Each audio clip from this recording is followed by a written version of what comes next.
out of his pro wrestling tee shop. History was made last week, and history changed this week. Some love it, some hate it, but we're going to get into last week's episode, Aztec Warfare, and this week's. Welcome back, everyone. Smash This Podcast is live. JAYBONE here, along with my sidekick, my partner in crime, Mr. Mile High Lads. We're going to talk some Lucha Underground. It's what we do on Wednesday nights. But first of all, dude, how the hell you doing, dude? Doing relatively spiffy. How about yourself, sir? Oh, man. Dug myself out of the rock and roll pneumonia and boogie woogie flu that I was down with last week. That's why we didn't do this. Yeah, so we're doing significantly better. We cracked a cold one, and we've got we got a little bit to catch up on. We got a lot to talk about, so let's dive right into it. And I'm not going to pick apart the entire order of things like I probably could have. I don't think we really need to get into the order that people came out of that match and stuff like that. I mean, we could focus on some key highlights and things like that, or if there are certain people you want to talk about. Yeah. Because there was so much going on in that match, and there were people crawling in and out and under the ring and all that other shenanigans. So, oh yeah, I think it was one of the best Aztec. I mean, we've only had 3 of them, but honestly, this was so much fun to watch. Had so many spots, and a lot of unexpected things happened too. We got a couple. We had some comebacks. We had some debuts. People showing up that we didn't know who the hell they were. Just absolutely nuts. The episode starts out with Mundo talking to Cueto in the belly of the beast, so to speak, talking to him about how he's going to win Aztec Warfare, but just in case he doesn't, he's got the backup plan of he is going to cash in his Gift of the Gods Championship next week to whoever wins, no matter whose it is. So he's abiding by the rules. He's doing the Cueto plan, as in you got to, give him a week's notice. So, good on him for that. But damn, is Mundo cocky. well, it's his job. It's what he does. And he does it so well. And him and Cueto have such a great. They've got a very, very good chemistry together, and it's because they bounce off of each other. Because I think they honestly both actually annoy each other. Oh, totally. And we even saw that in tonight's episode. Not to jump forward too much, but yeah, it's we saw like the culmination of that. Yeah. It's like who could be nastier? Oh yeah. So and it even gets into so much so that Johnny Mundo loses his number 12 spot. Cueto rips it in half and says, you know what? We're just going to make you number 2. And wasn't it originally that Sexy Star was supposed to have the number 2 spot? Yes. Something to that effect. I don't remember how that happened, but I'm pretty sure that's how that was supposed to go. So, and that really messes with Johnny Mundo's head to the point where his partner in crime, Taya, who is filming this for a documentary, and he's like, "It's cut it, stop, that wasn't supposed to happen." No, those two between Cueto and Mundo backstage, and then Taya there just being Taya, and yeah, it's just fun. It is, and it just Mundo is one of my favorite characters. It upset me when he left the WWE, and then coming back like 5 years later and being such a shining star. Pardon the WWE pun. It's not meant to be like that. That he just shines in this show. I have to go to Puerto Rico. Oh, I suddenly feel the driving need to go and be in a tropical environment. I saw a flyer the other day. Never mind. So yeah, Matanza and Johnny Mundo start out the Aztec Warfare 3. And we get, like I said, we get some old familiar faces like Son of Havoc, PJ Black. We get the entire worldwide underground throughout the course of this this whole Royal Rumble of sorts. It's basically the Lucha Underground version of the Royal Rumble, with the exception of you've got pinfalls in the ring, or submissions. And throughout the match, Mundo, PJ Black, and Jack Evans all kicking ass and really, really making a statement in here. We see others like Dr. Wagner Jr., Famous B even gets in the act for a very short period of time. And we even see some women, obviously Sexy Star. Mariposa gets in the act, Cobra Moon as well. And debuts like Jeremiah Crane is in there for a while. Good old Sammy Callahan. Oh, I knew you were going to bust out with that. And he looks like he was doing pretty good for a while, but I don't think he lasted too long. Actually, he was in there for quite a bit, man. Was he? Yeah, he was actually in there for a bit. I mean, there was a lot going on, and he was brawling outside as well. Yeah, I lost track of it for a while, but he was in there. Who else? Ricky Mandel was in there for about 2 seconds. Yeah, and then Pentagon killed him. Yeah, that was hard to watch. Mascarita Sagrada was also in there for a couple seconds. Dude, Mascarita Sagrada, I have to see something. I want to see Matanza spin him like a pizza. Well, it's a long season. I have absolutely no doubt we might actually see that sometime. Who else? We get fan favorite, the ever controversial Pentagon Dark was in there for a while. Dude, that guy is Daniel Bryan over. Like, it's insane how over that guy is. Yeah, he could do no wrong. This crowd loves him. Absolutely, yes. He is like the temple blood runs through him. What's also interesting about him in here is we also get the debut. Now, they were actually not a numbered participant in here. They basically, jumped the fence and made their way in and kicked Pentagon Dark's ass. Was the Black Lotus Triad. Even though there was 4 of them? The Black Lotus. The Black Lotus trapezoid sounds far less intimidating. The Black Lotus rhombus sounds like a jam band.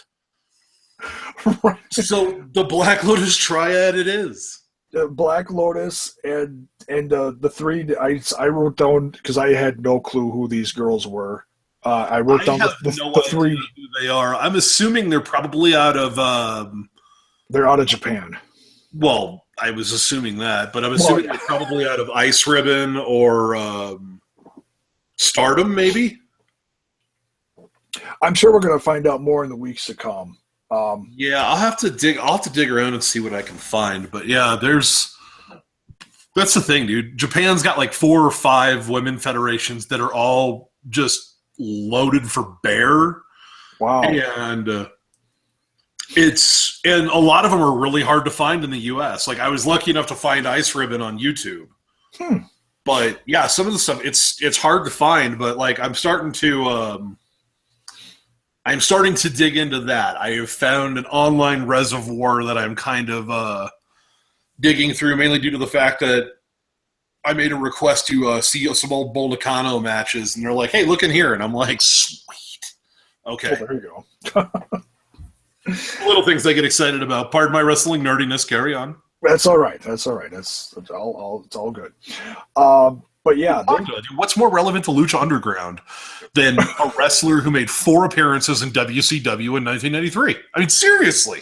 Okay. Right.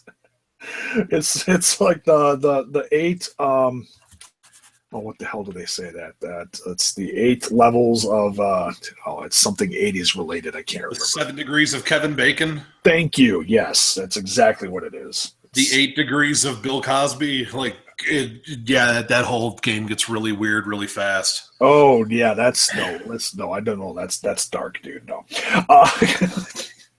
But yeah, the Black Lotus and the 3 Ninja Girls, as I wrote down here, kicked Pentagon Dark's ass. And we even see them in the following episode that we see tonight. We get a little more verbiage on them from Black Lotus herself. Good to see her back, though. It's cool to see, strong women in this brand. And I'm going to get more into that in a little bit. They utilize... It's like, I really wish this company would start looking like more into Japan, because they have some great role play characters over there that are never going to be invited to Connecticut that could energize this even further. Yeah, sure.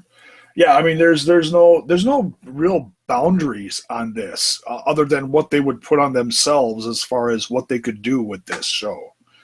So, I mean, hell, you've got guys from outer space. You've got ancient succubus demons. I mean, what the hell? Well, why not, right? So let's get to the meat and potatoes, the taters of. Yeah.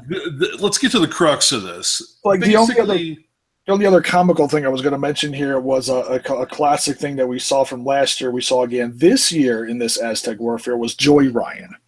I love Joey Ryan. Speaking of Joey Ryan, did you see the look at the shirt I just linked on Twitter? I will buy that right now. I have to go look at this. But yeah, the fact that he handcuffed himself. Oh God, I love that. You see the Lucha Underground one? Oh, I was looking at the top one. The King of Dong Lucha style. Underground one. Oh, Joey Ryan, Lucha Underground with the lollipop in the mouth. Who wants my lollipop? That is incredible. And the only thing missing from that is a little curly Q hair hanging off the end of it. Yes. Because we know where they've been. You nasty son of a bitch, you. Woo! Joey Ryan. So, yes, that is incredible. There's some other t-shirts, t-shirts I've seen floating around there. Like whenever I see something from the crowd that I hadn't seen advertised online, it's like, they're out there. You just got to dig a little bit. Like the Dario Cueto t-shirts I see in the crowd tonight. Oh my God. That's money right there. Hell yes. Mortal Kombat's on El Rey, baby. Woo! But don't watch that. Join us right now. So watch that. Just DVR that. Just mute that and you can just listen to us commentate the match, and it'll basically be almost like watching Lucha Underground again. With slightly worse special effects. Yeah, absolutely. Yeah, because my budget is pretty nil right now. But yeah, I had to talk about this week. I mean, this whole match covering this whole hour was a blast to watch with all the different faces, men, women. I almost said in children because I was thinking of Masquerita Sagrada. I'm sorry. No, not children, just vertically challenged. Yes, that is true. But how special this episode was that they had also. This is going to sound a little odd, but just for lack of better words, I'm going to say it this way, that Lucha Underground and their producers had the balls, in a positive way, to take the Lucha Underground title and put it on a woman. Speaks absolute volumes of how good this show is and the potential for the future for this show, because you watch more independent and international stuff than I do. I'm more of the casual fan, WWE and NXT, Ring of Honor-ish stuff. What was that first one you said? WWE. What was the first one you said? I'm sorry, I no longer recognize that brand. Oh, that's yes, I know you have a source. Canoes and their fucking inability to be able to book anything ever. Their total inability to be able to recognize that there are certain people in the fucking world that still put value in things that Vince McMahon obviously doesn't give a fuck about. Right. That's why I finally just hit the point where I was like, no more. I'm good. So once again, what was the first one you said again? Oh. Yeah, we'll skip over. But just to say, how many, like I said, you've watched a lot more companies with wrestling than I have. Sure. But can you tell me a company out there that has put that I would know that has mainstream capabilities that has put their top championship on a woman? I can't think of one. Huh. Like out of the major promotions, I don't think there is one. Yeah. I mean, if there is, there may be a regional or something, but nothing of major weight. I mean, you've had about the closest you've come to that was Heidi Lovelace won the A1 Alpha Male Championship. And that was within the last year, wasn't it? Yeah, that was within the last 6 months, but I really haven't gotten a chance to watch much A1 because it's out of Canada, and I found it a little bit hard to find so far, so I don't really know where that title ranks in the hierarchy, but I know it's one of the top 2 men's titles in that company. I just don't know if it's first or second. Okay. But still, my point is the fact that how special this was and controversial. And here's where I hit my bitch. Okay, guys, everybody, just listen for just a second. Okay? Everybody just needs to calm the fuck down. Okay? Everybody wants to get offended. They want to get outraged for the sake of being outraged. Everybody just relax. Okay? That's what I'm saying. We're not talking about the WWE. We're not talking about a company that couldn't book a straight line if their lives fucking depended on it. Okay? They are not storytellers. If Lucha Underground has told us anything, there's a story here. So everybody just breathe. For all the guys who are upset about the size of their penis, and they're like, oh my God, they've completely discredited wrestling because a woman won the title. Guys, this is also a show that has a guy from outer space and a guy who's a dragon. Yeah, so, I mean, we saw a rabbit tribe debut this week, for crying out loud. We have suspended disbelief to the point where there is a guy from outer space. Yeah. Who time? What's the time travels. Difference? Yeah, what's the difference that Sexy Star won the title? It doesn't affect anything in the large scheme of things. It's another plot point in this story. Yeah. And we know there is a story. Why? Because these people do it professionally. This is what they do. They program good television shows. Give them the benefit of the doubt and let this play out. Yeah, it's something positive for women wrestling. It's insanely positive. What I don't understand is whether Lucha Underground is your cup of tea or not.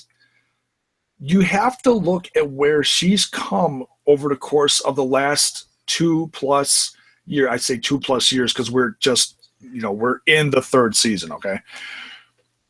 2+ years, dating back to Lucha Underground's inception. Her rivalries with other strong, independent women, the all-out, pardon my French, ball buster that she had with Mariposa, getting to the point where they were bleeding all over the damn temple, from the heights of the ceiling to the depths of the bowels of the temple. Yeah, and there's people that want to bitch about her not being a good wrestler. These are the same people that say Roman Reigns isn't a good wrestler. Like, is she the best women's wrestler I've ever seen? No. No. Is she the worst women's wrestler I've ever seen? Not by a long shot.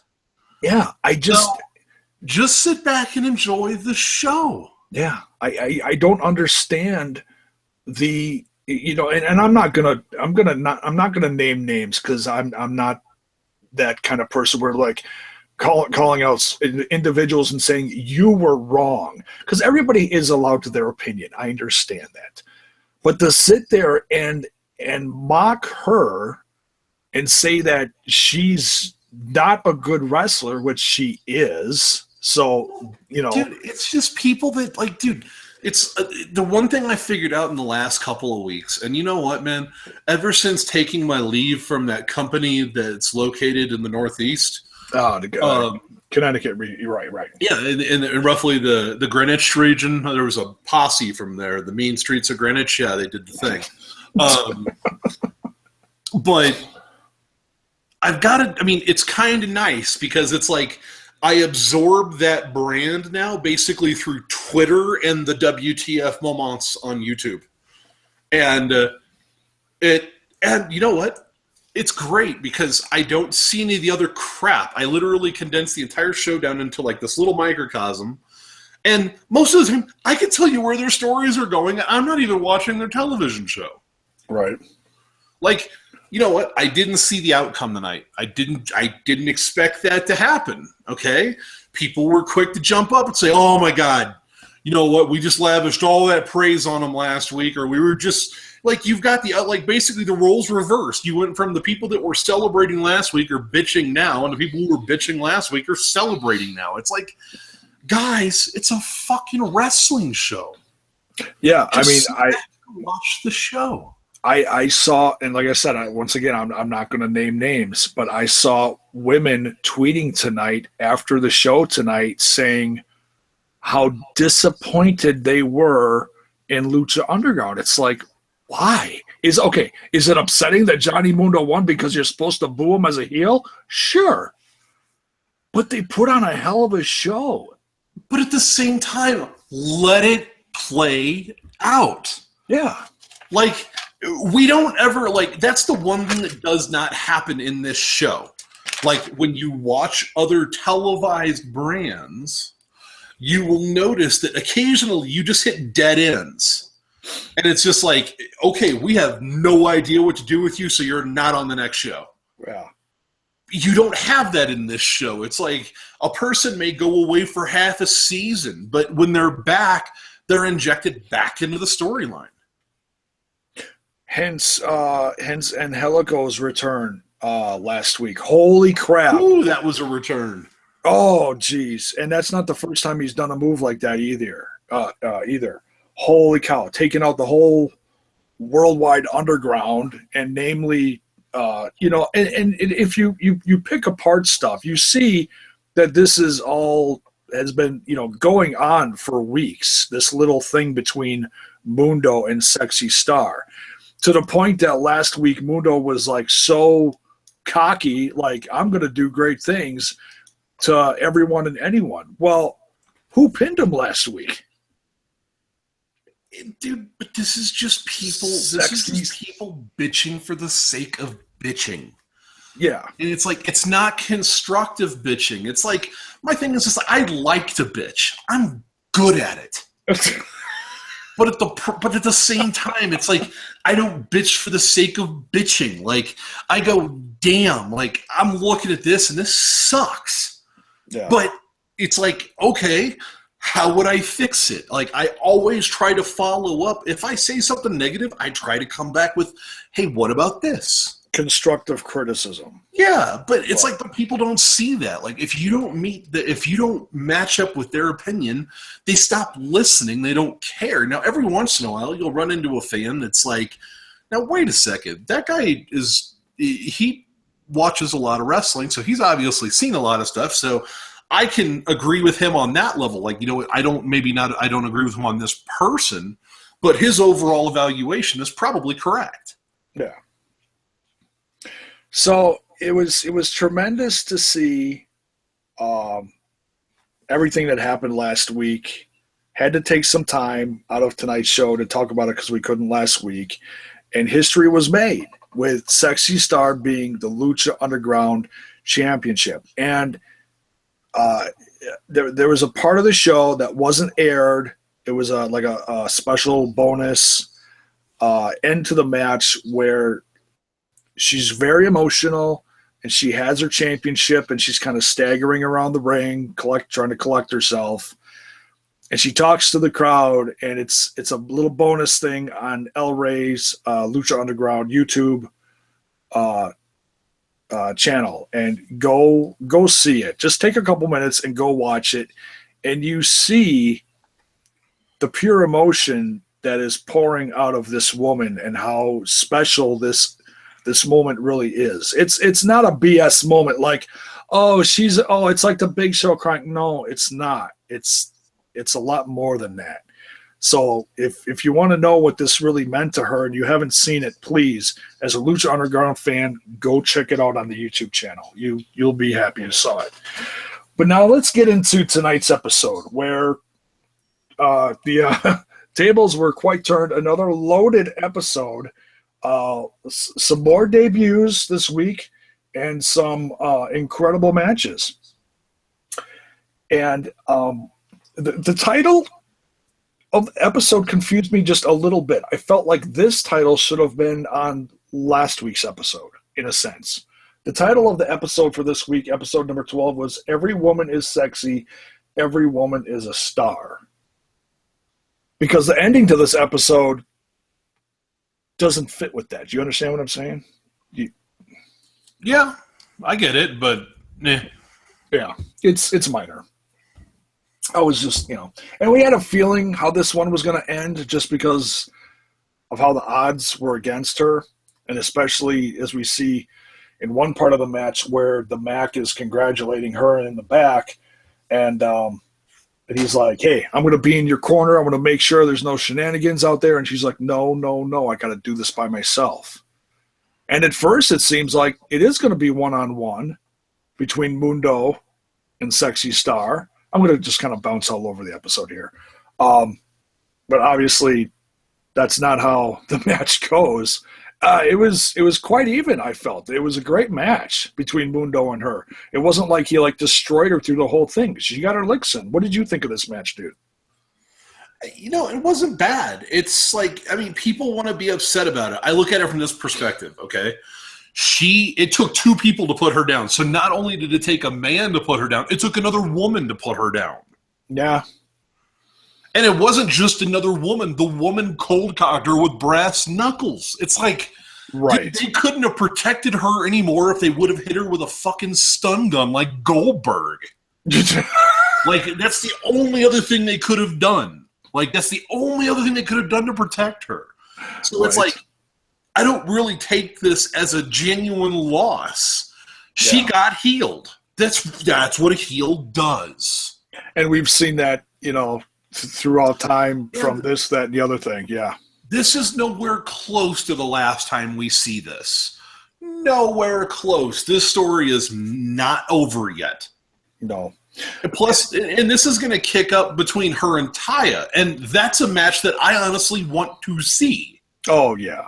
And I don't know how much Taya at this point is actually injured. I know she left a few weeks ago screaming in agony. I don't know if that was legit or not. We saw her with a cast tonight. If that was all just part of the way I'm assuming it was work, but it was still solid. It was still solid.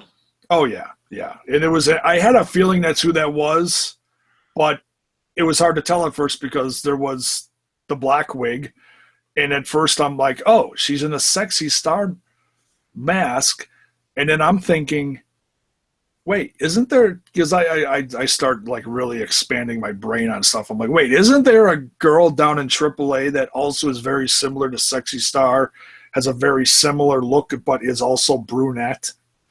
Oh, yeah. What's her name? It's not Lady Shania.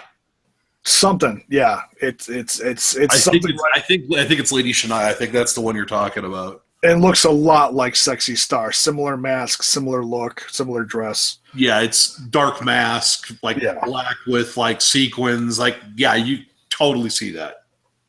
So I was thinking it was like, oh, maybe they brought in another girl from AAA or something to that effect. But no, No, dude, you know what? The one thing that Taya has a very, very unique mouth. Like, her teeth and her lips are very unique.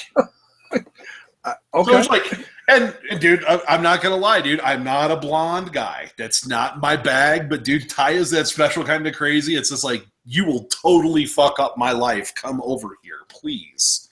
Yeah, and Johnny Mundo obviously was, a very attracted to her in more ways than one, because he's been with her like nonstop since last year. And more importantly, is Mundo. Dude, Mundo. If Mundo would have just gone out 1-on-1 and whipped her Goldberg style 92 seconds, game over. Okay, at that point, let's everybody be outraged because that's some bullshit.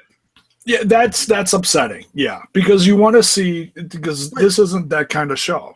Unless it's Matanza against Mascarita Sagrada. Then that's okay. 15-minute match. It took 2 people to put her down and 1 foreign object. It's what else do you want? Who gets up from does Rikishi need to come and hit her with a car? Like, what else do you need? I did it for The Rock. Yeah, it's like, I did it for The Rock. What? What? Who the hell booked this? Russo, get the fuck out of here. I wouldn't be surprised if we see like just like a nod to that next week, something to that effect. I think it would be absolutely hilarious. I mean, obviously they wouldn't say that, but I don't know what else. It's like, but I don't know what else you could do to protect her. Like that, I don't understand. And it's like people want to be people. I think anymore, dude. People just want to be mad. Yeah, they just want to be mad. Well, they don't want to see things happen in this brand that happens everywhere else. And that's, I think, what upsets some people. Like, oh, God, I just saw that with The Miz and Maurice 2 days ago at Survivor Series, and now we get to see this again in Lucha Underground. It's like... Okay, guys, first off, that's all fine and great, but it's also happenstance, mainly due to the fact that this episode was recorded months ago. Yeah, well over a half a year ago.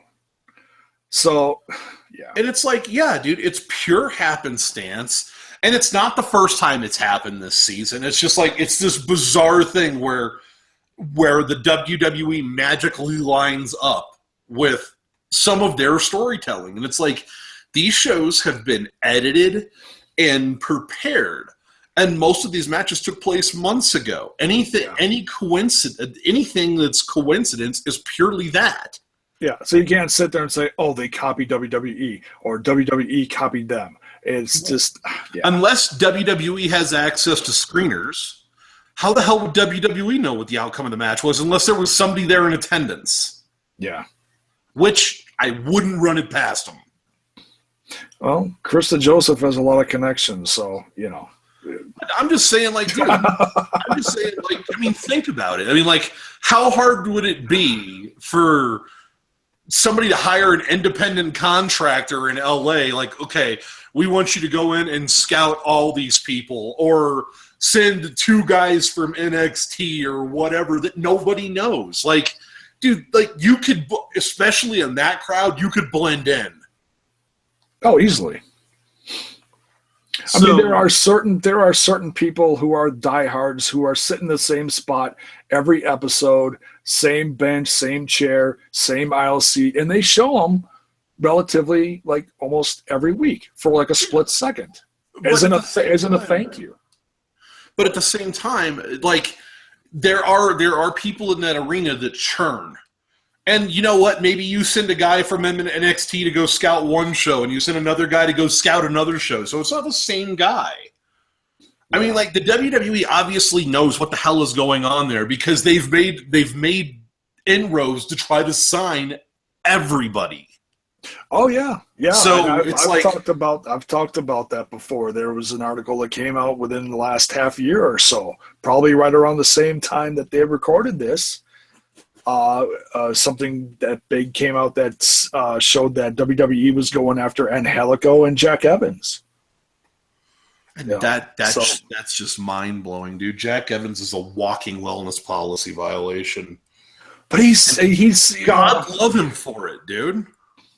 But he may whatever. But the guy is still a tremendous talent along with Angelico. He's very, very unique. Yeah. He's very unique. And just the fact that, because I know Jack Evans has been around for a long, long time. My inception of seeing him for the first time was back in, you can giggle at this, whatever, if you want, Wrestling Society X, when he looked like a breakdancer. Yeah, that's back. I was like, whoa. The first instance of Jack Evans I saw was PWG. Yeah. Back in 03, 04, 05, somewhere in that range or something. Yeah, so 10 plus years, yeah. Yeah, so it's like, I mean, super talented, super unique, but he's one of those guys that they're like, oh yeah, well, he's going to sign him, and it's like, dude, how in the hell are they talking about signing him, but they won't look at Matt Riddle? It's like, huh?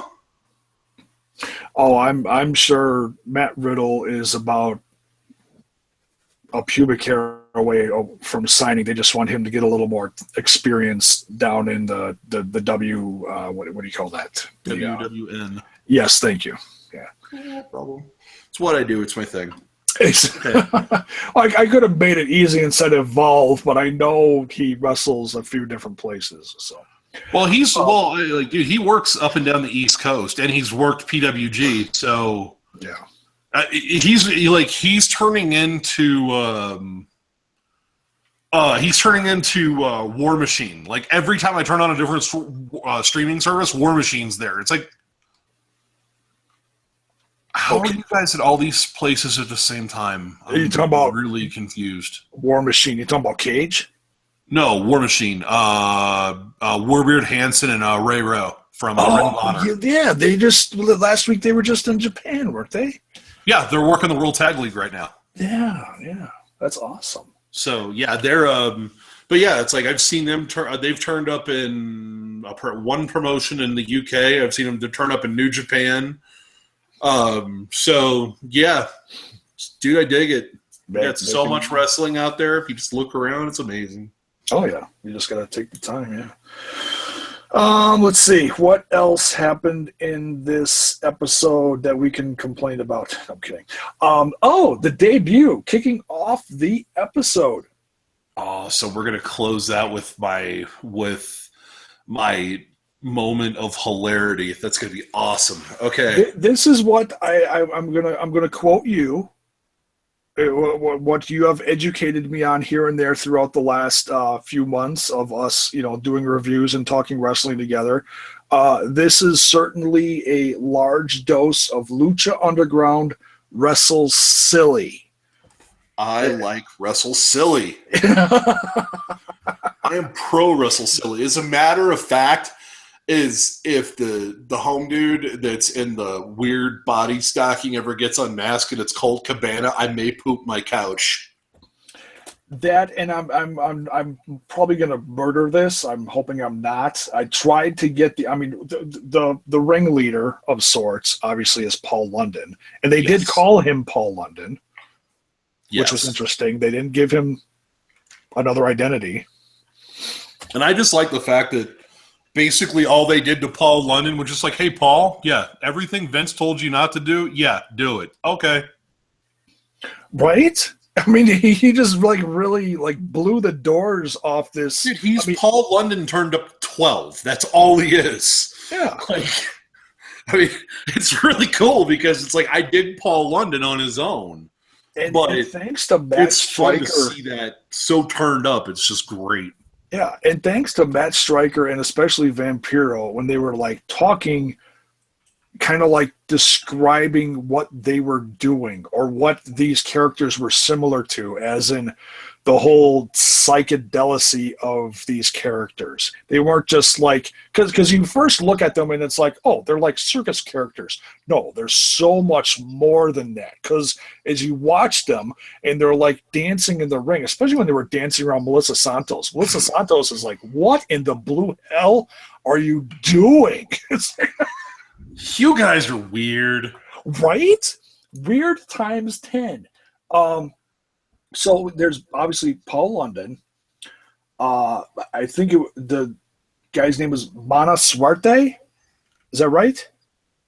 Chicken fajita, yes. Dude, my enunciation for some of these names is so horrendous. Like, I'm lucky I get Paul London out right. Hey, you did it. Gold star, dude. That's Son of Havoc. It's Son of Havoc, right? Yeah. It's Ivalessi. I misspell it every time I write it down. It's hilarious. I write down evil. It's and Penix. But the guy or it's D-Rago.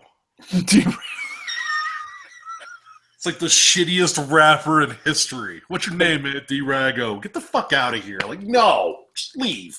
Phoenix? Oh, Phoenix? Phoenix. Excuse me, what's your name? Aerostar?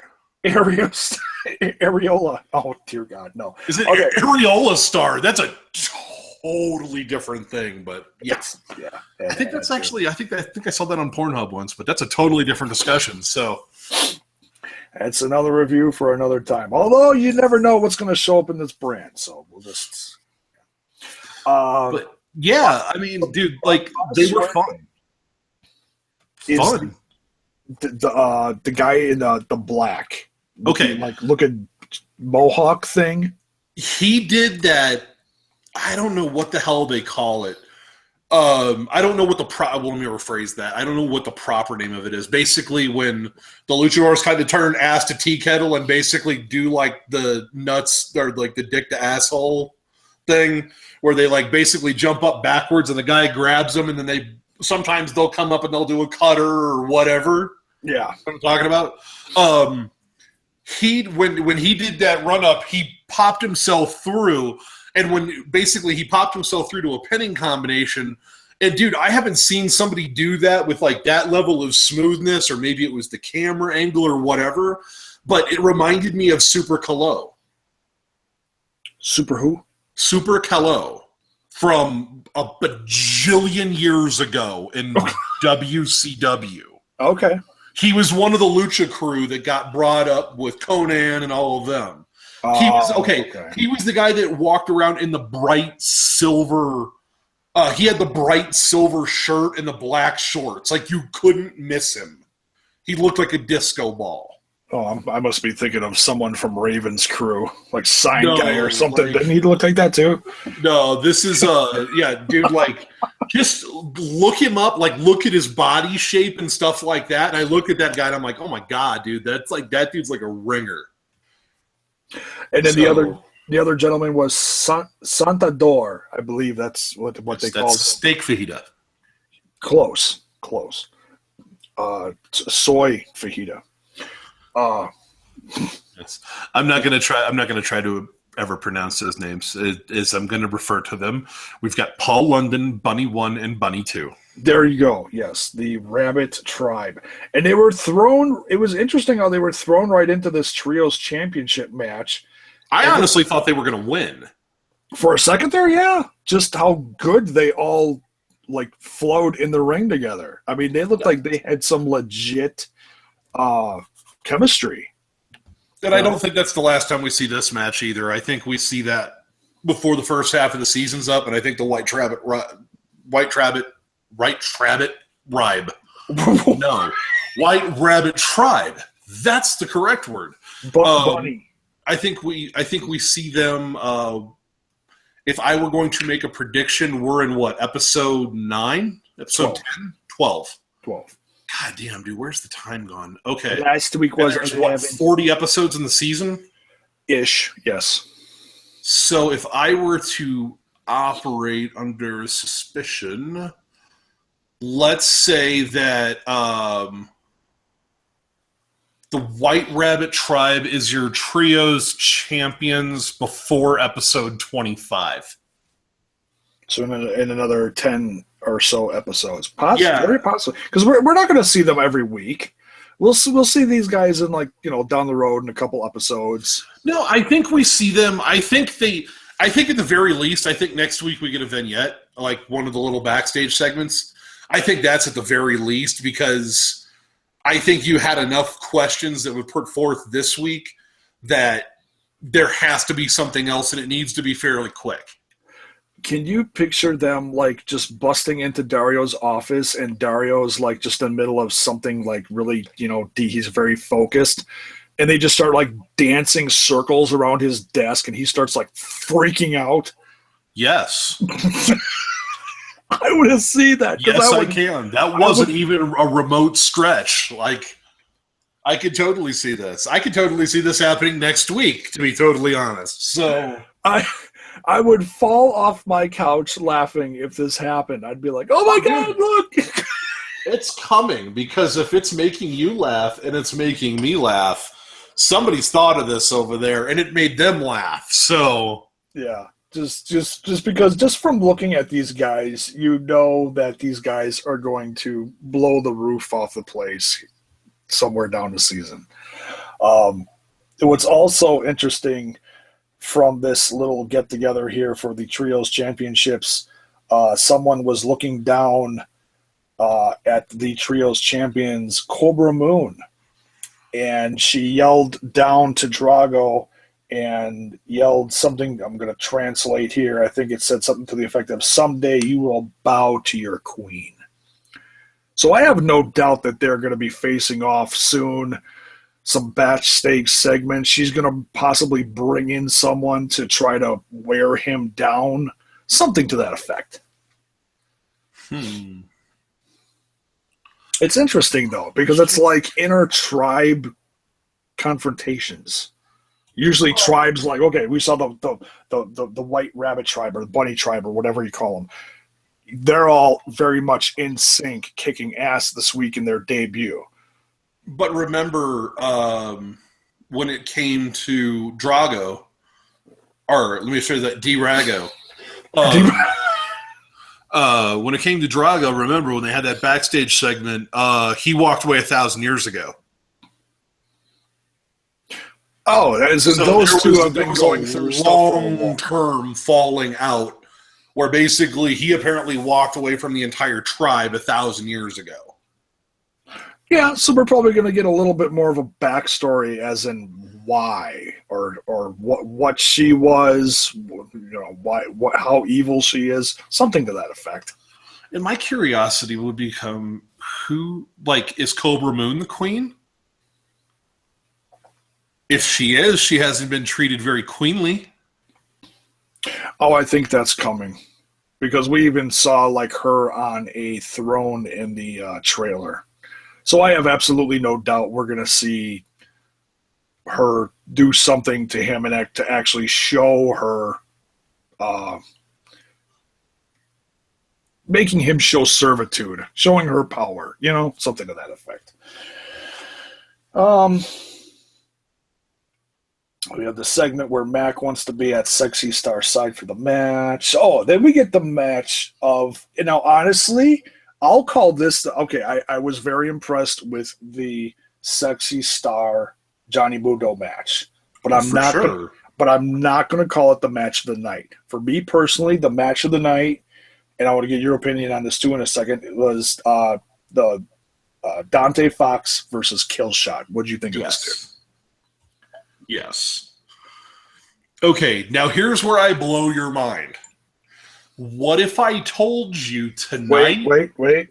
Okay, I'm sitting down. Go ahead. Sorry. What if I told you tonight was third gear?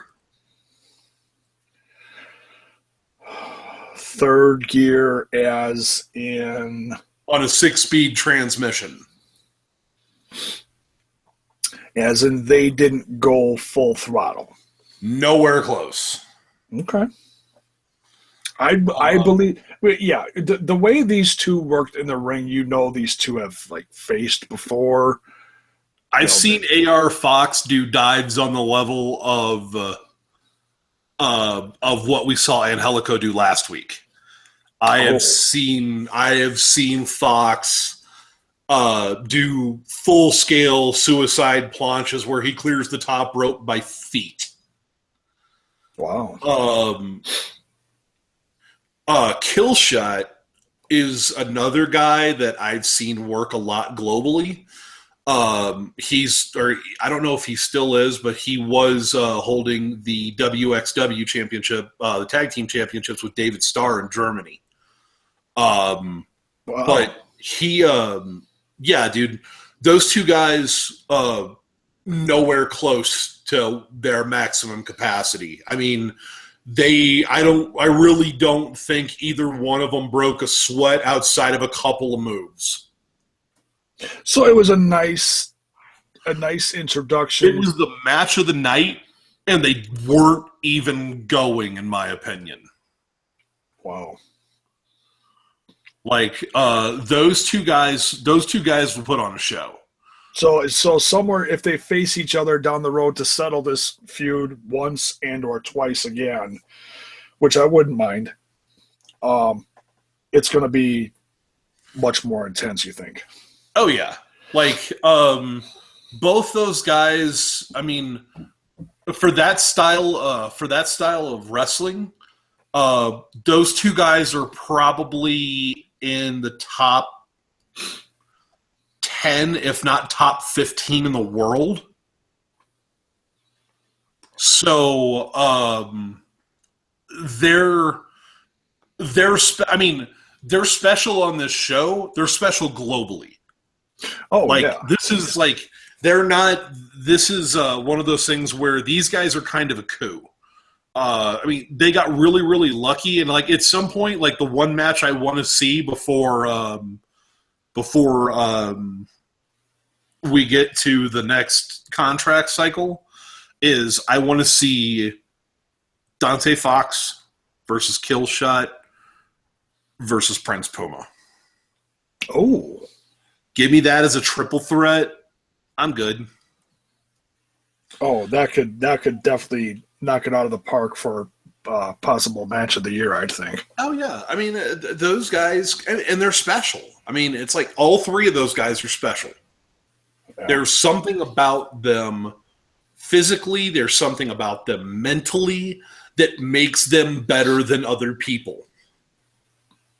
And yeah, I don't know whether it's lack of common sense or excessive self-confidence, but there's something about them that makes them different from other people, that even separates them from other people on that show. Yeah, they move very fluidly, and I don't know how else to describe that. Do you understand what I'm saying? Yeah, it's like Dante Fox. One of my favorite moves that Dante Fox does, and it's stupidly basic. It's that jumping straight leg big boot. Oh, yeah. Where he basically just jumps straight the fuck up in the air, leg straight out, boom. Like, I love that move, and he can do it from anywhere. Not running, just stand, boom. Yeah, he can stand there and just drill you. Like, if you record the episodes, like if you've got a DVR or whatever, just go back and look for one and just look for that move. And it's like, and it's so seamless, and it looks so good. He did. Yeah. It's so seamless, and it's so good. He also did what they like to call, was it like Sami Zayn's haluva kick? I think he did something very similar to that, too. Well, yeah, but I mean, this was more, the sequence I'm thinking of was more like center ring. This wasn't to the corner by a long shot. No, I'm just saying kick-wise. But yeah, I know what you're saying. Yeah. Oh, for sure. Yeah, I mean, it's just like, I mean, both those guys, they're unique talents. Yeah. Like, there are, I mean, or Dante Fox, I should say. I keep wanting him to call him by his independent name, but Fox. Yeah, AR. Okay. That is Fox. R Fox. R Fox. There we go. Star Fox. There you go. Okay. No, he's one of those guys. Like, if I ever had to give a description of who that guy is on a match-to-match basis, he is Prince Puma with the safety functions taken off. Oh, my. I have seen that guy do some stuff that I just look at and go, nope, never, not, no. Just that, no. That's not okay. That's not even a little bit okay. No. It's like, I mean, I've seen him do some launches and things like that where you're just looking at it going, nope, that was not a wise choice. And it's like, I don't know whether that's him being just having a screw loose or him just being so supremely confident that nothing is going to go wrong. He did that a couple times in this match. He was quite the... And, dude, like I told you, third gear. Yeah, that's crazy. Like, these guys were nowhere close to being all out. Like, well, you can just tell by listening to so this much crowd. throttle. Yeah, they've got so much throttle left. It's ridiculous. Yeah.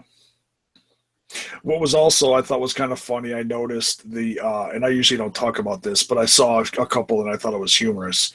The women's reaction to Dante's Fox's entrance, like when he showed up. Dude, that's Fox, dude. It was just like, there was like girls in the crowd like fanning themselves, like losing their minds legit. And you don't see that a lot. Usually it'd be like guys like, yeah, but this happened to, show the women in the crowd at this one spot just falling over each other. It was hilarious. But yeah, definitely, I think definitely one of the, you can say, top match of the night. A lot of fun. Can't wait to see where this goes because these guys have more back history. They're going to expand on it. This ain't done. Oh, nowhere close. And it's like what I honestly am hoping for by the end of the year is there's some kind of reconciliation and they tag up. Oh, yeah. Yeah. And that could maybe possibly include, like you said, like a trios championship shot with someone like Puma or maybe Puma. Who knows? Yeah. That'd be wicked. Wicked awesome. Yeah, it's like, I mean, that's the cool part about this show. It's like, I don't look at anybody and go, yep, you never even have a chance. It's never going to happen for you. I'm sorry. No, like, from day one, we've seen people go like, oh my God, look what they did. Look what they accomplished. Yeah. Yeah, I mean, it's like, okay, like everybody was mad last week that Sexy Star won the title. Everybody's mad this week that Sexy Star lost the title. It's like, if this was a Connecticut-based wrestling company, I would say yes, be outraged. Why? Because the string on this story will be lost tomorrow, and you will never see any closure to it. Yeah, they'll just skip ahead. Yeah. This show is constructed to tell stories. Yeah. That's the reason why they're taking stuff from different tapings, different shows, to where nobody can say, oh, I was there for show 3. And if you want to dig really deep, now I may be overshooting this a tad bit, but I think part of it last week, giving her the title, was someone thinking outside the box and showing her a level of respect that maybe she had not seen in other companies that she worked for. And it was a chance to say, hey, we know you're going to be wrapping up your wrestling career soon. So thank you. I think there's part of that too. What do you think? Well, dude, I don't think Sexy Star is anywhere close to being done. Honestly, I think by the time it's said and done, I think we see Sexy Star in a WWE ring. You think so? Yeah. Dude, okay. You have seen what an absolute assassination they have done to Kalisto. And they're still going to attempt to get that guy over, okay? Yeah. Sexy Star is Chick Kalisto. That's what the WWE will see. The only reason why I don't think that's going to happen is because she's actually training. Now I know this is like if you don't know this, you don't know this. So little spoiler. She's training right now with her husband, and he's a professional boxer down in Mexico. That's the only reason why I don't think that's going to happen. But you never know. You never know.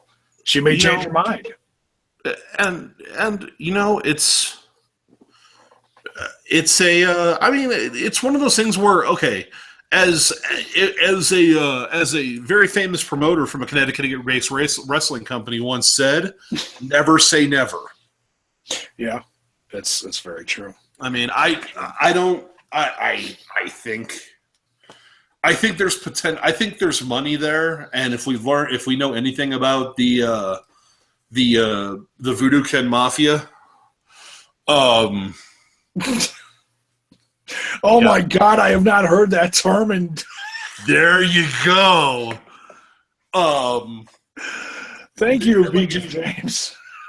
It's like if we've learned anything about that company, if there's $1 to be made, they're going to squeeze it for $1.25.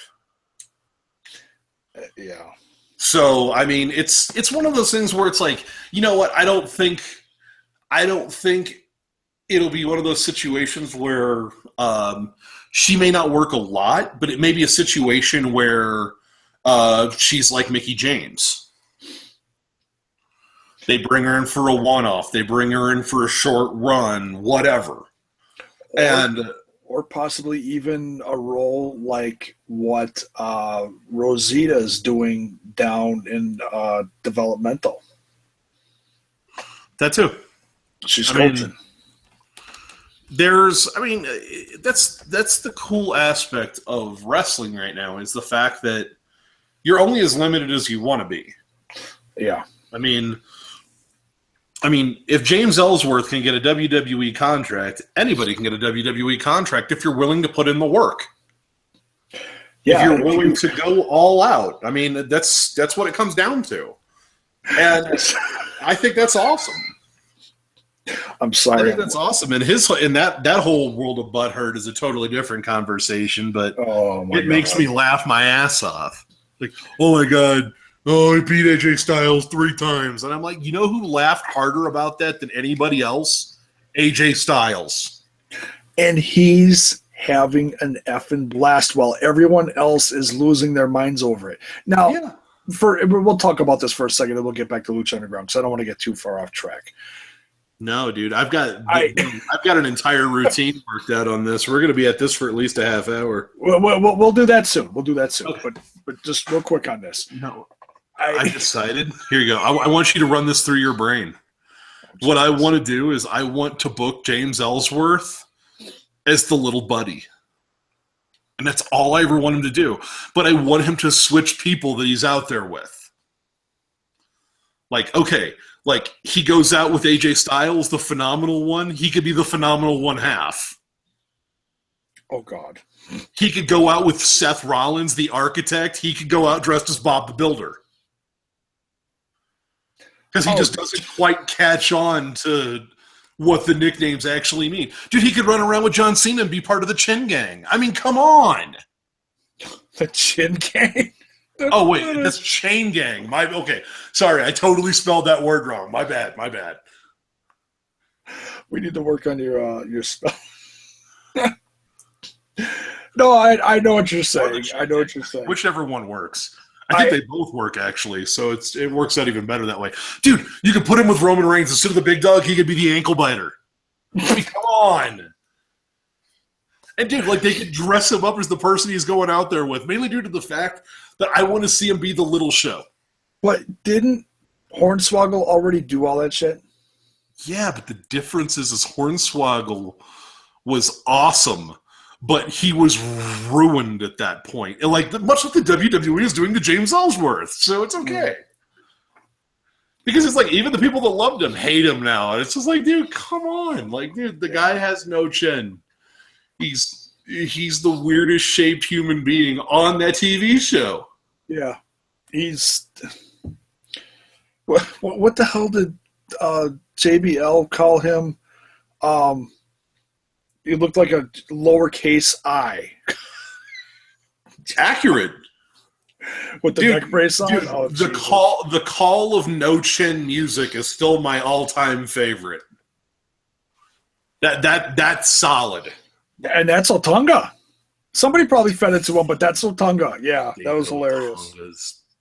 God, that guy's such a douche. By the way, speaking of him being a douche, did you see Kevin Owens absolutely pulverize him on Twitter?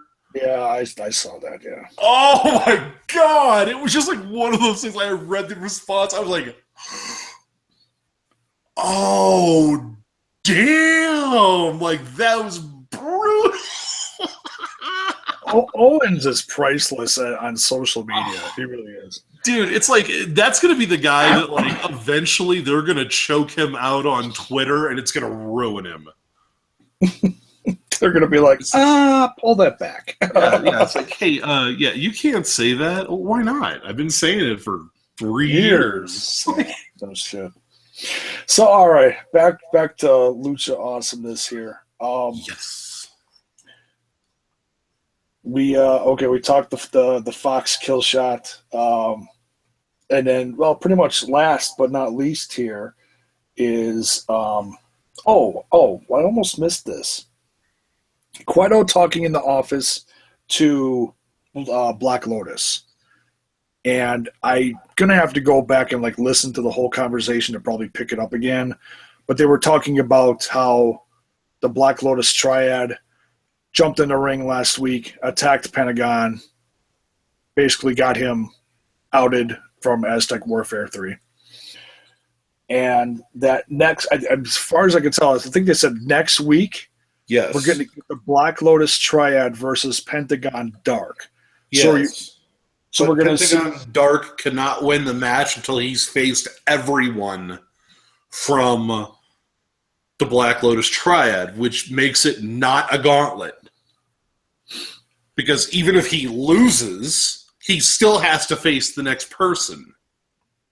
Right, which is, is it going to be the triad or is it going to be all four of them? I would assume it'd be all four of them. I would think so, because I would love to see Black Lotus or Black Lotus Rhombus. What? The Black Lotus Rhombus. Don't do geography with me. I didn't do good in that. The Black Lotus Quadrilateral. That's isn't that like an Olympic thing? No. Okay, never mind. So that's a nice little preview of what we're gonna get next week.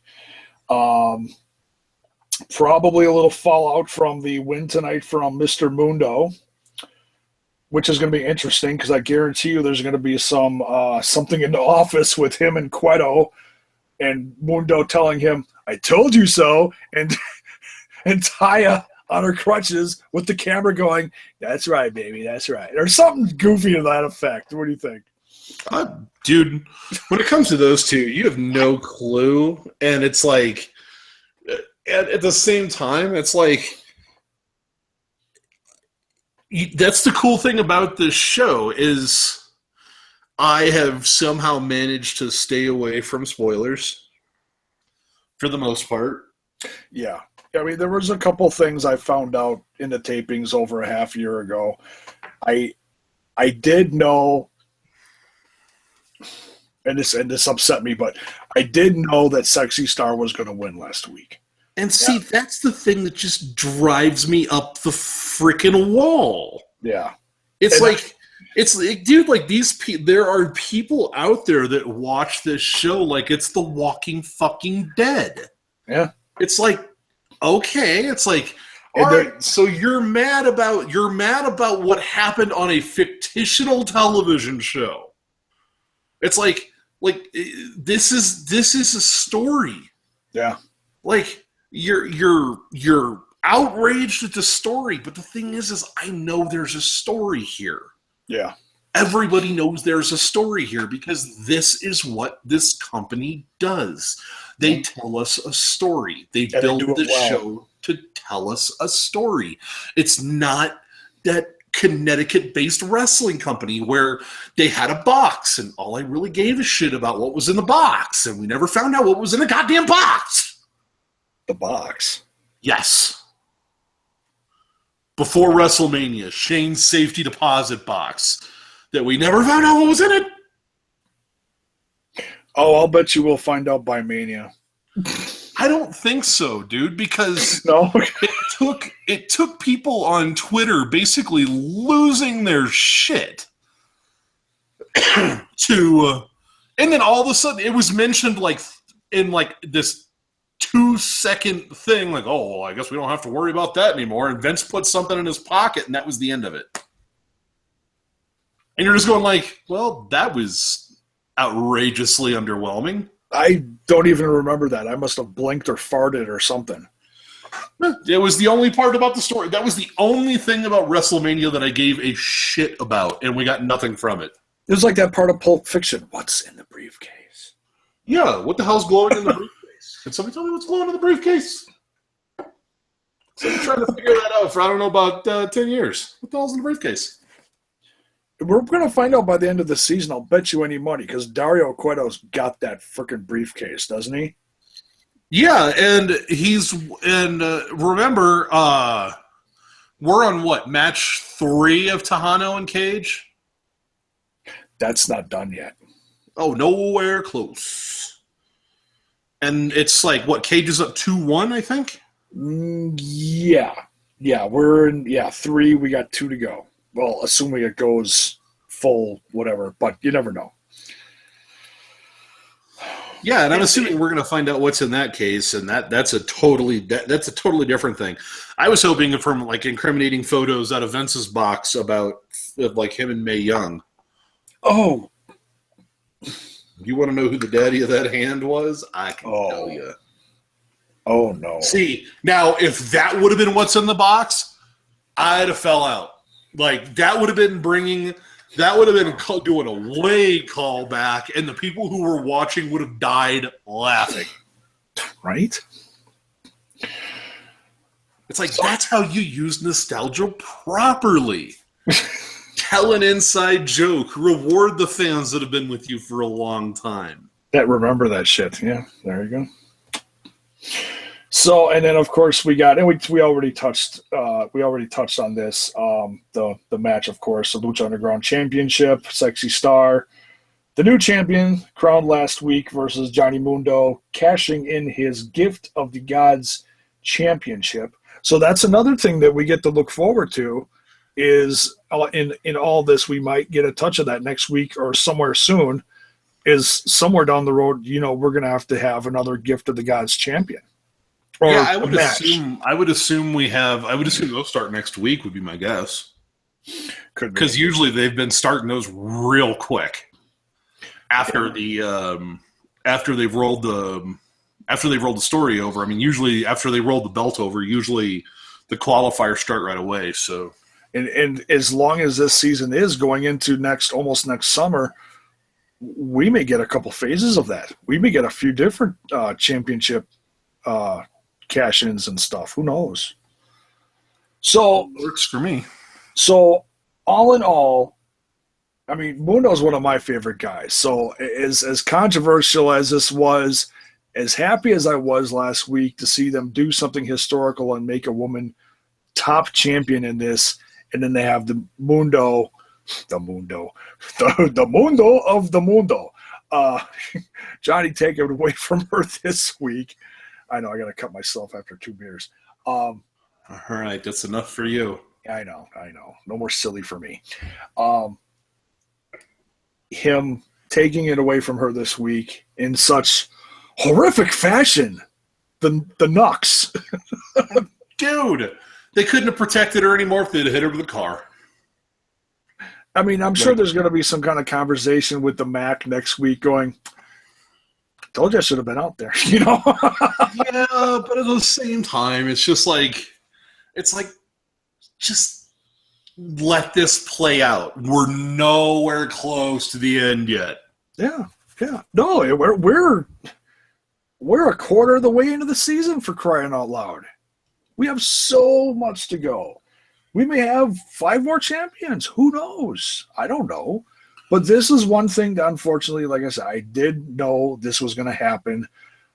Obviously I didn't want to spoil it for the people out there because I love this brand. I respect this show and its producers. And, when I did find out about this, I was upset. It was one of those things where you're just casually going through news sites to look and see, oh, what's today's stuff? And then all of a sudden it's like, it's not like it was hidden in the article where you had to click on it to open it to find out. No, it was in the headline, the freaking headline. And it's like, it's in the clickbait. It's like, son of a bitch. Yeah. It was one of those things. It was one of the last things I wanted to find out, but it was well over 6 months ago. So, I mean, I was, well over it. Reminded myself last week that it was going to happen. At least I assumed this is when it was going to happen. But it still didn't take that away from me because by the end of the show and when Sexy beat him, I had a lump in my throat and tears in my eyes because it was that awesome of a moment. It was historical. And I'm just a big old fart, sappy, wrestling-loving putz. Dude, I mean, it's like, dude, wrestling fans just want to be mad. They just want to be mad. Like, that's the reason why I ran to the independents. And it's like, I've run away to fucking hide. Yeah. Because it's like, I am either A, more ambitious in looking, B, more financially able to afford, or C, a combination of both. I've listened to so many fucking apologists for other wrestling programs, and it's just like, guys, you don't have to do that. Like, just allow them to tell the story. Like, if you don't get the story you want, then get pissed. Right. If you don't get closure, then get angry. Just like you're going off gut impulse, and that is false. Like, you have to be able to just kind of take a half a step back from it and look at it and go, yes, this sucks right now. This sucks a lot. Yeah. Because I was excited for her. And that's part of the reason, dude, this is Daniel Bryan getting beaten at 18 seconds at WrestleMania. Like, they structure this right, they could rocket her to the friggin' moon. Yeah. Yeah, absolutely. So it's that simple. It's just like, just let them tell the story. Yeah. Because there's one coming. Like, this isn't a situation that we're not going to get one. It's coming. Oh, sure. And I can say this much. Mundo being one of my favorites, he was always one of my favorites back in the WWE. Because in my opinion, with a little structuring and a little work, he had the potential to be the next Shawn Michaels. That's how much I liked him. Super talented. I mean, but the thing is he was also one of those. He was a weird one in the world of wrestling. Like him, it was more about the art than it was about the money. Like if he got to do his art, the amount of money he made, like if he could live close to what he was living, he's happy. Yeah. I mean, it's like that's the cool aspect of this, and it's like I keep waiting to see who they're going to bring in next, because it's like, guys, there's a world out there that we haven't even come close to looking at yet. Oh yeah, there's a crap ton of talent out there. You just got to find it. You know, if you're tired of watching one thing, there's, oh, what's this over here? You know. To be totally honest, the one person who I'm really, really surprised we haven't seen turn up here yet is the guy who can't afford to go to NXT. And that's Tim Thatcher. Did you say can't afford? Yes. He apparently has a job or runs a business or something that he makes an exceptional amount of money. Like, for him to go to NXT would be a definitive pay cut. Oh. Because you also have to remember that he travels all over the world and wrestles, plus he has this other job that he makes additional income over the top. Oh, see, now that's one guy I don't know a lot about. Like, I know there's like some really good matches with him out there, and I know Drew Gulak. Take Drew Gulak. Okay. Make him 6'5". Oh, damn. Like, there are a lot of people out there that are just like, oh, well, he was revolutionary like a year ago or 2 years ago, but now there's people out there doing the same style and they're doing it better. It's like, yeah, they're a foot shorter than he is. It's like, holy fucking shit, dude. Like, just calm down. It's like, yeah, that guy should be able to do it faster. He's not as big. Yeah. And I know there's stuff out there like it's on my watch later list on YouTube, which I love. It has I've got hundreds of videos just stocked in there for like a rainy day. A match that he had against Kevin Cross from that FSW. Yes, thank you. By the way, did you hear Kevin Cross is not the FSW champion anymore? Did they strip him, or did he actually get beat? He got beat by Eli Drake. I haven't seen the match. I saw the news, and I was like, I spit out my soda. He was champ at FSW for 2 years. Yeah, he was champ 400 plus days. He was unbeaten for 900 something, some ridiculous amount of time. It was like, wait, what? The guy, Cross, is unbelievable.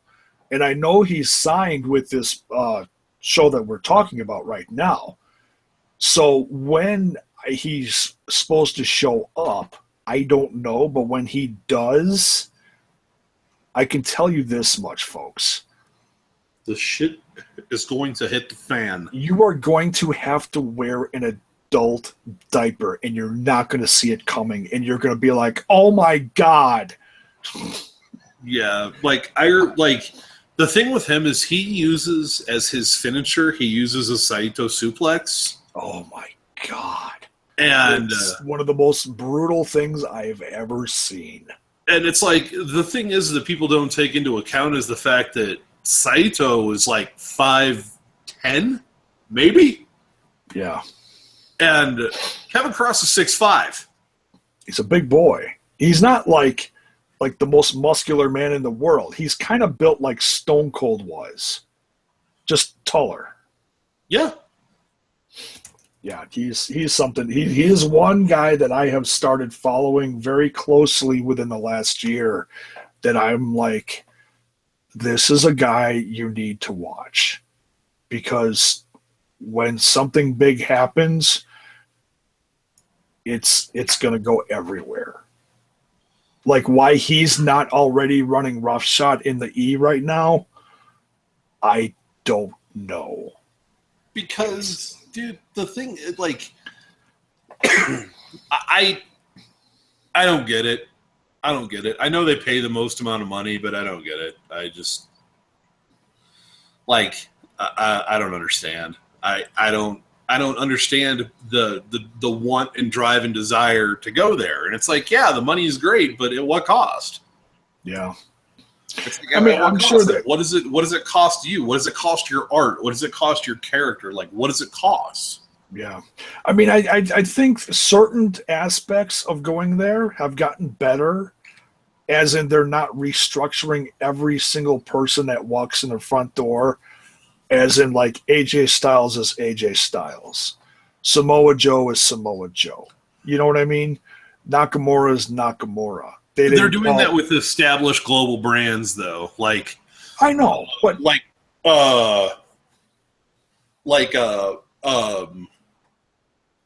Bobby Roode's Bobby Roode. Yeah, but Matt Riddle already said that if he ever goes there and they want to change his name, he wants to be called Rathu Middle.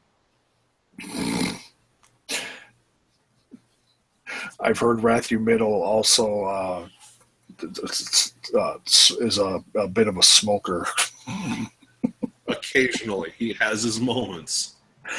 I saw an interview with him recently. Oh my God, dude! I watched an interview with him this morning. Quote of the year. It was Go ahead. We talked about this right before we went live. Go ahead. You put my dick on Shaq's body, it'll look tiny, but on my body, it's awesome. Matt Riddle. That was like full stop. I busted out laughing at about 6 o'clock this morning in my living room. That's priceless. I can't wait to tell my wife that one. No, maybe I won't. Maybe I'll wait till after the holiday because I don't want her to throw something at me when we're at her cousin's house. But anyways, yeah, 2 incredible historic Lucha Underground episodes. Yeah, and if you're angry at what happened last week and also angry at what happened this week, which I've seen it already, people are losing their minds. It's like I don't know what to tell you. If you love this brand, you should understand what's going on. You should understand that the writers of this show know what they're doing. They are capable of doing some incredible things. You just got to be a little patient because they're not TNA. They're not Ring of Honor. And they sure as hell ain't the E. Yeah, if it was a total lack of it, if there was no ability to tell a story there, that's one thing. But, dude, story's coming. Just relax. Yeah, well, it's already happening. There's so many good story arcs throughout this whole season so far.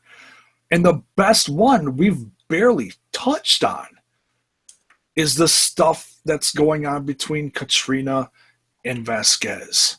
And that they're just going to drop on like once every 10 episodes, and then something ridiculous is going to happen at the end. I know it is. Yep. And when it blows at the early part of next summer, people are gonna like just shit a brick. They're gonna be like, "What in the blue hell did this show just do?" And every other show out there is gonna go, "I wish I'd thought of that." But once again, dude, it's letting the story play. Yeah. It's like we're not there yet. Everybody relax. It's not rocket science.